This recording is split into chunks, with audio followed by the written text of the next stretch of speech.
Hello guys, you're welcome back to my channel.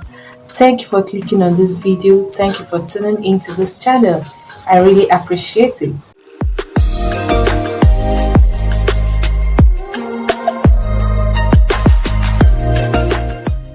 Yes, today we are going to continue from where we stopped yesterday.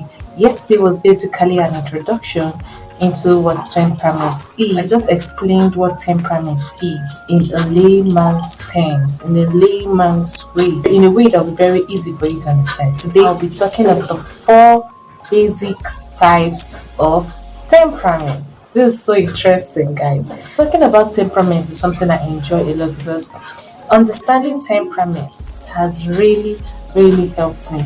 It has made me understand my own temperament, and it also makes me understand other people's temperament, and most times know what to expect and how to handle people differently, because people are different, people are not the same, and you have to know how to handle each person according to their temperament, according to their personality.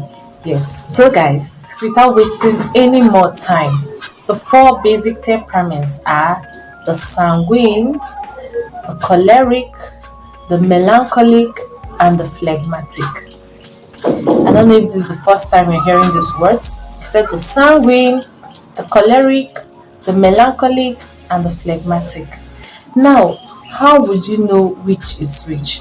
Let me quickly break them down to you. I would like to explain something before I break them down. The fact that we have these four basic type of temperaments doesn't mean that if you meet two people of the same temperament, they will behave the same way. No, they will not behave exactly the same way, but they will have a lot of similarities. And the reason they will not behave exactly the same way is because every individual person have their own individual life experiences. People grew up in different environments, people grew up with different parents, people have had different things they've encountered in life. Even if they grew up in the same environment, the people they've met, the experiences they've had will actually make you notice some slight differences. But then these four basic temperaments are just like a general thing for people with very similar traits, very similar behavior. So let me explain them one after the other.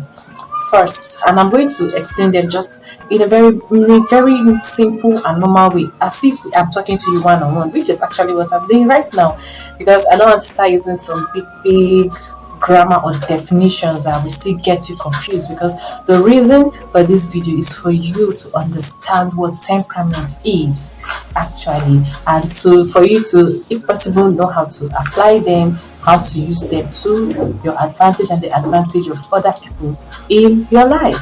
So I'm going to explain them in very simple terms, just normal words. Okay, let's take the first one. Anyone can come first, but then let's start with the sanguine.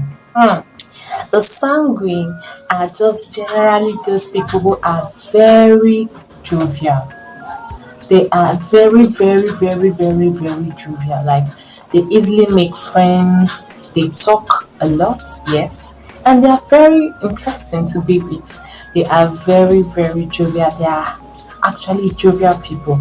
Yes, they make friends easily, they are lively, they like being at the center of attraction. Actually, they just, if you go to a place, you tend to notice a sanguine first before maybe you notice other people, because they are kind of loud, but usually sanguines are very cheerful, very happy, very lovely, and very friendly people. Today I'm not going to be talking about their strengths and their weaknesses.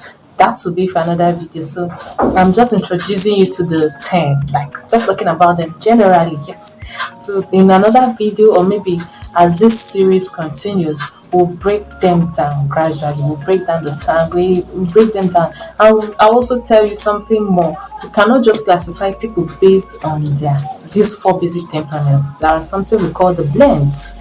We have different blends, but for us to start, we have to start with these four basic temperaments. So the sanguine is a happy person, a jovial person, a lively person, a very friendly person. The sanguine finds it very easy to make friends. The sanguine, in short, seeing people and being around people, being in the company of people makes a sanguine so happy. That is what they like. They like it a lot. They don't just like staying maybe just alone on their own. They get very bored. They enjoy the company of people a lot. Sanguines are extroverts. Yes. Now let's go to the choleric. The choleric is also an extrovert, but this time the choleric is harder. Yes, the choleric talks a lot too, but not in the very friendly manner of the sanguine. It's usually one of the easiest way to notice the choleric is they are usually hostile and sometimes other people consider their words and actions harsh. They are usually hostile, strict, and harsh. And they are active people. They are activity prone. Like they like doing things, like achieving things. They don't even mind stepping on some tools just to get things done. They believe in getting results and doing things. They are active people. Cholerics are usually kind of hostile, yes, in their approach to life. But for them, I don't think they see it that way because they feel maybe that they need to do whatever they need to do to get what they need to be done. And most times you see them in positions of leadership a lot. Why? Because they know how to drive people to do things even beyond their limit. Yes. So you see them a lot in leadership positions because they are driven by activity, they know how to drive people and all that. Remember, I said I'm going to explain it to you in very simple terms. Yes. So let's go to the next one. The melancholic. The melancholic is an introvert, and the one thing with the melancholic, they have mood swings. So some days you may think they are extroverts, some days you may think they are introverts, but the truth is they are more of introverts. The melancholic is an emotional person. Now, even the sanguine is an emotional person, but they are usually of the upside and the rest. The melancholic is a perfectionist by nature. Though not all melancholics show really, really much perfection, according to my own personal experience from what I've seen. So melancholics are not really, really, really, really that way because sometimes certain life experiences might have taught them better, or sometimes just the people they mingled with have made them change a little things about themselves. But naturally, if melancholic is a perfectionist, the life doing things perfectly. A melancholic is a perfectionist. The melancholic like doing things perfectly. Now, not every melancholic you meet will really be like a perfectionist like that because I'm saying that based on personal experience, based on personal knowledge. Yes, sometimes based on the experiences they've had, sometimes based on the situations they've gone through, the people they've mingled with, the things they've gotten involved in. Sometimes they may not be so perfect, but naturally, a melancholic is a perfectionist. They like things being in order. They like taking their time to think about things. If they keep something here and shift it, they will notice it. If you change anything, they will notice it. They are analytical by nature. Yes. Naturally, a melancholic is suspicious. And then let me just check this. If you have a melancholic in your life, if you are in a relationship with a melancholic, please never break that trust. It's usually difficult for a melancholic to trust people. Yes, it's not that easy for a melancholic to trust. They may be friendly with you, they may be with you for long, but you know when you say you trust and trust someone very well, no. It's not that easy. But then if they come to trust you, if they come to trust you and you break that trust, I can almost say forget it because before you'll be able to build that trust back, sometimes it's impossible, sometimes it can happen, but then it will take so much, and then you have to make sure you don't break that trust again. You have to make sure you don't do that thing that broke that trust again, because if you do it again, that is no matter what you explain, that is just the way you are. And once they don't have trust in you, you won't enjoy your relationship with them. So melancholics are perfectionists. They like doing things orderly. They don't like combine many things at once. They like to finish one thing before they do another thing, and they're usually very good in relationship. Faithful, not good in the sense of being too caring or whatever, but faithful. Yes, sometimes they are that faithful. Remember, I said people are different, okay? But this is what you should expect generally from someone who is the melancholic. They are usually faithful, and most times they expect that level of faithfulness from you too. They expect that level of loyalty and that level of faithfulness from you too, because they're usually loyal and faithful in their friendships and relationships. Remember, it may not be every melancholy, but mostly that is what a melancholic temperament is. They're usually faithful, loyal, and it hurts them a lot if you're not also faithful and loyal in the same degree with them. Melancholics suffer a lot from depression because, like I told you, they are perfectionists, and the world is not a perfect place. So each time they try to, will I say, meet up to certain standards of perfection, they don't meet up, and the people around them don't meet up. It makes them feel down, makes them feel this. They don't usually like anything less than the best. So that is actually melancholic. Now going to the last one, the phlegmatics. These people are introverts too. In short, I'll say they are more introverted than the melancholy. Phlegmatics naturally are very calm, slow, and outwardly easygoing. I said outwardly easygoing because you will not really understand whether they are very easygoing until you have a one-on-one relationship with them. But outwardly, they are very easygoing. They know how to behave themselves well. Even if you're shouting at them, they'll just be calm. It doesn't mean they like the fact that you're shouting on them, but they have that capacity to take it in at that point, especially if it's in a public place, to just take it in and the rest. Phlegmatics are very diplomatic people. Diplomatic in the point that phlegmatics may not be too loyal or faithful, but they will do things in a way that you will not even suspect them, and they won't even give you any reason to suspect. You can look at a phlegmatic like this and you will not even see any reason. They are the last people you will shout on because they won't behave in an aggressive way.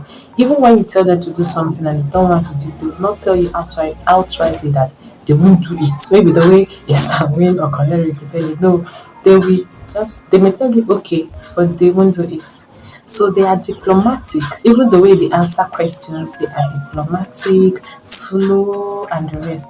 Now, phlegmatics are slow doesn't mean that they are happy. Well, like you can shout on the phlegmatic, and that phlegmatic will not answer you. Yes, so you may come back later, the phlegmatic will cooperate with you, but that doesn't mean the phlegmatic liked the way you shouted on them. They just know how to take it in for the moment to avoid maybe people's voice rising. So phlegmatics are actually slow and quiet people. Yes. Now we're going to talk about a lot. Because when you look at this temperament, you might be wondering which type of person is the perfect person for you. Consider your own temperament, because one thing is you have to identify your own temperament before you know the type of person you will go with. Now, basically, there are certain types of temperaments you cannot flow with. I'm telling you, it's not as if you cannot flow with them, but when I'm talking of flow, I mean you cannot have a very close, really long relationship with. Yes, there are certain types of temperaments that don't go, but if they've already found themselves in a relationship, they can, if they are willing, they can try to work it out, but it's not usually easy. That's why there are certain temperaments that easily flow together, even for a long time or for a lifetime. Yes. Thank you for watching up tonight. Like I told you, this is just going around the four temperaments. I introduced the four temperaments to you and just talked about them generally. We'll later take them one by one, yes, to explain them in details. Now let's just go through what we talked. Remember, what we talked about today is that the four basic temperaments are the sanguine, the choleric, the melancholic, and the phlegmatic. The sanguine and the choleric are extroverts. The melancholic and the phlegmatic are introverts. Now, when it comes to being emotional, the sanguine and the melancholic are emotional.